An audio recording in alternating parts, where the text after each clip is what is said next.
Welcome to Not Milk Never Milk. Subscribe if you're lactose intolerant. You start by securing power and connectivity options, charge to at least 50% and free 500 MB of storage. Next, enable airplane mode, then turn Wi-Fi back on so you avoid phantom cellular attempts. Install a satellite messaging app or a mesh network messenger now, and make sure GPS is active so location packets work.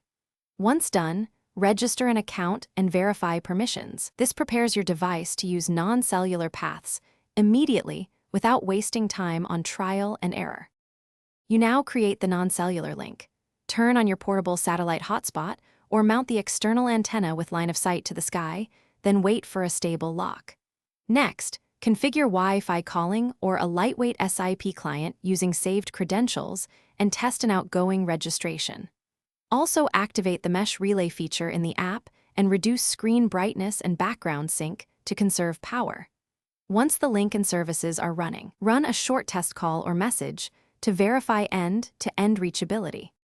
You finish by placing a definitive test call or message, selecting low bandwidth codecs if the connection is marginal. If the call fails, immediately recheck antenna alignment and unobstructed view, confirm app permissions and SIP or satellite account status, and swap to the portable hotspot if available. Make sure the hotspot has battery and clear line of sight.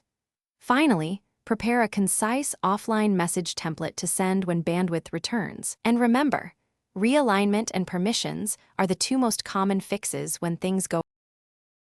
Thanks for watching. If this was helpful, leave a like and consider subscribing. See you next time.